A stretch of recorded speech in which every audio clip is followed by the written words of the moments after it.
Vincent was predestinated to be a winemaker. He comes from a well-known Sancerre wine estate family. Vincent's grandfather used to grow some acres of vines as a farmer with his two sons. His grandmother, with her daughter, Vincent's mum, used to raise goats and make the widely renowned goat cheese Crottin de Chavignon.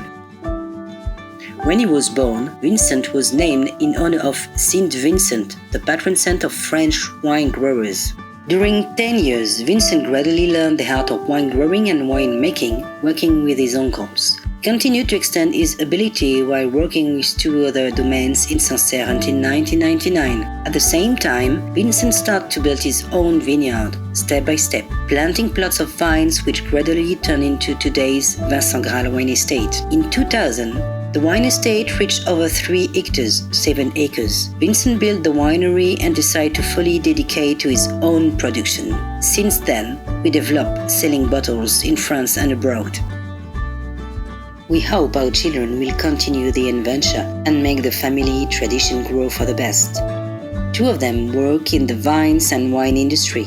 They have got projects for the wine estate and we agree.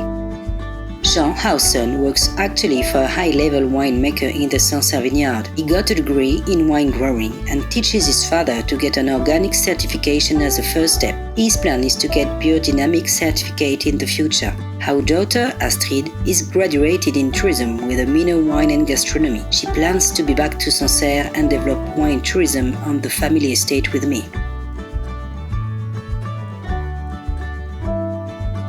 Today, we still are considered as a small wine estate regarding to our 4 hectares, 10 acres size. We mainly produce Sauvignon Blanc. Only 5% is dedicated to Pinot Noir to produce our Sancerre Rosé. Most of the plots are small ones and located all around the hill of Sancerre, where soils are composed by flint and clay. New plots located on limestone soils of Terre Blanche and Cayotte start to produce. Good wine starts with good grapes. That's why we take care of the vines all year long. Wine growing is punctuated by the seasons.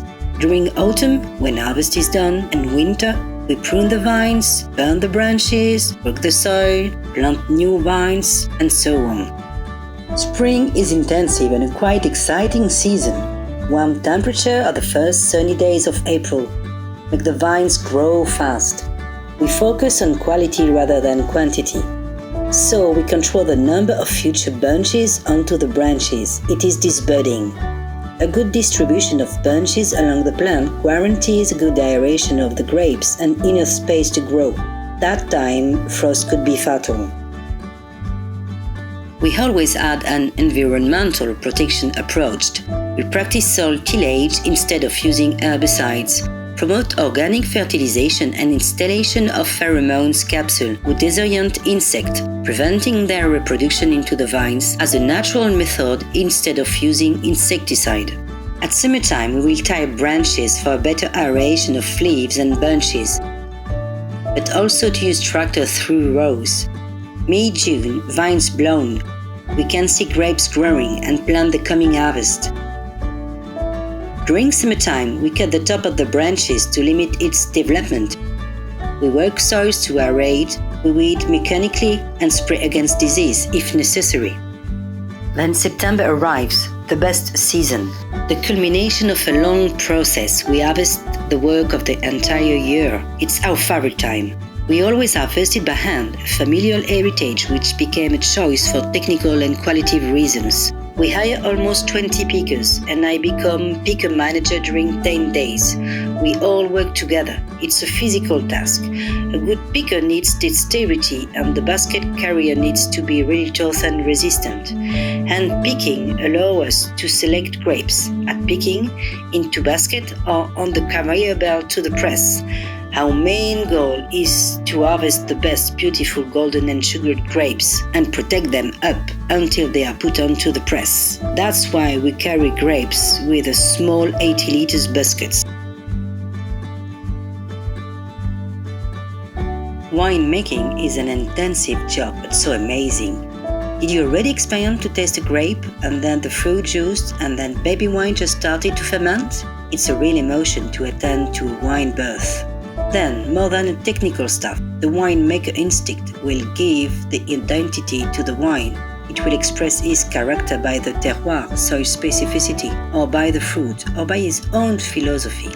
Grapes will leave a real metamorphosis in the winery. A last check is done on the conveyor when grapes are transported into the press, and then we practice a low and gentle pressing to obtain the best of the juice. It will stay at low temperature during 48 hours to put off deposit of the must and extract the clay juice, and then start alcoholic fermentation process. Fermentation and vinification is done in stainless steel tanks with temperature control for white Sancerre Tradition and pink Sancerre wine. Le Manoir ferments in 600 liters old oak barrels, and it is blended in a tank after a few months. Le Grall ferments and ages around 6 months in a big oak tank of 2,000 liters. For the next 6 to 9 months, Vincent keeps a constant supervision at the vinification and aging process. In March and June, we require a mobile bottling specialist. He brings a modern and secure bottling line in a truck. Bottling is the final point of 18 months' work. Then we label along the way orders are placed.